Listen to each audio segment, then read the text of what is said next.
السلام علیکم ورحمۃ اللہ وبرکاتہ۔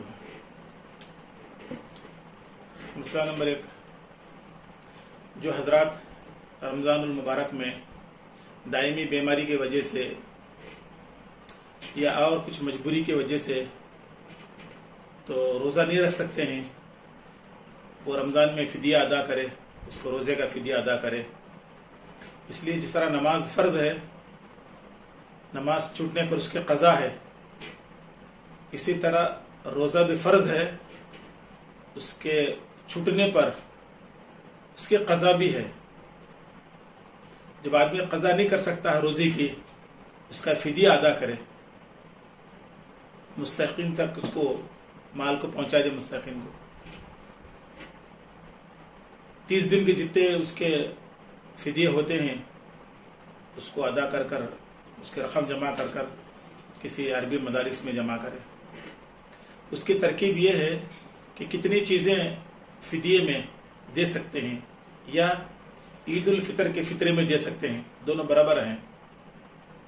نمبر 1، گیہوں کے اعتبار سے آپ ایک درمیانی مالدار ہے، 1.25 سیر گیہوں کے اعتبار سے تو 65 یا 70 روپے ایک روزے کا فدیہ ہو گیا، یا ایک عید الفطر کا اپنے علاقے کے اعتبار سے اس کی رقم کو طے کر لے تو 30 روزے کا فدیہ اس کے حساب سے دے دے۔ تھوڑا اور بڑا مالدار ہے تو وہ جو کے اعتبار سے دے، 3 کلو 266 گرام ہوتا ہے، اس کی تقریباً 400 لگ بھگ اس کی قیمت علاقے کے اعتبار سے ہوتی ہے، وہ 30 دن کا فدیہ ادا کرے، اس کے بعد عید الفطر کا اسی طرح فدیہ وہ ادا کرے۔ اور تھوڑا سا مالدار آدمی ہے، تیسری چیز کھجور کے اعتبار سے ادا کرے۔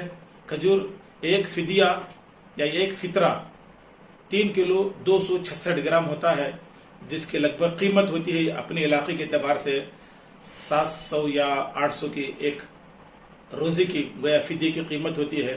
تو اس 30 دن کا جتنے روزے چھوٹ گئے، باقی روزے نہیں رکھ سکتے ہیں، اس کے حساب سے وہ گن کر وہ تعاون کرے۔ اور زیادہ بہت بڑا مالدار ہے آدمی، بہت بڑا مالدار ہے، وہ کشمش کے اعتبار سے فدیہ ادا کرے، روزے کا جو روزہ نہیں رکھ سکتے ہیں ادا کرے۔ وہ یا شوگر کی بیماری ہے بہت زیادہ، یا پتری کی شکایت ہے، اور دائمی کوئی بیماری ہے، روزہ رکھ ہی نہیں پاتے، وہ ان لوگوں کے لیے یہ چیزیں ہیں کہ وہ فدیہ ادا کرے۔ کشمش کے اعتبار سے بہت زیادہ مالدار آدمی ہے، وہ 3 کلو 266 گرام کے اعتبار سے تقریباً وہ 900 قریب ہو جاتا ہے، تو اس اعتبار سے ایک فدیہ، ایک روزے کا فدیہ کی قیمت اتنی ہو جاتی ہے، یا ایک عید الفطر کی قیمت۔ اس اعتبار سے جتنے روزے چھوٹ گئے، یا 30 روزے تقریباً چھوٹ گئے دائمی مرض کی وجہ سے، اب آئندہ رکھ ہی نہیں پاتے ہیں، تو اس اعتبار سے 30 کے اعتبار سے اس کو کاؤنٹ کر کر وہ رقم ادا کریں، بہت بہتر ہے۔ اس کے اندر ثواب بھی ہے، نیکی بھی ہے۔ اس لیے عموماً ذہن میں یہ آتا ہے لوگوں کے کہ بھی فطرہ ادا کرنا ہے، فدیہ ادا کرنا ہے، چلو گیہوں کے اعتبار سے ہر کوئی گیہوں کے پیچھے، ہر کوئی گیہوں کے پیچھے، ایسا نہیں، بلکہ 3 نصاب ہیں اس کے لیے۔ جو چھوٹا سا مالدار ہے اس کے لیے 4 نصاب اس کے لیے ہے، تو پہلے نصاب پہ لوگ ہمیشہ گیہوں کے بجاتے ہیں۔ ایسا نہیں، آدمی جو مالدار ہے تو وہ گیہوں، اور تھوڑا مالدار ہے تو جو کے اعتبار سے، اور تھوڑا سا مالدار ہے تو تیسری چیز یہ ہے کہ کھجور کے اعتبار سے وہ فدیہ اور فطرہ ادا کرے۔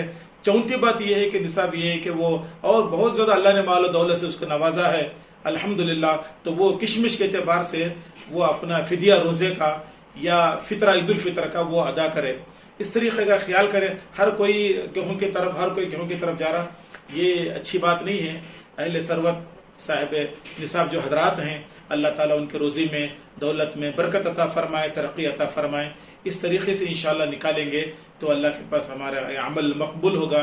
اللہ تعالیٰ ان حضرات کو صحت بھی عطا فرمائے، خیر عطا فرمائے، بلاؤں سے اللہ حفاظت فرمائے۔ وآخر دعوانا ان الحمدللہ رب العالمین۔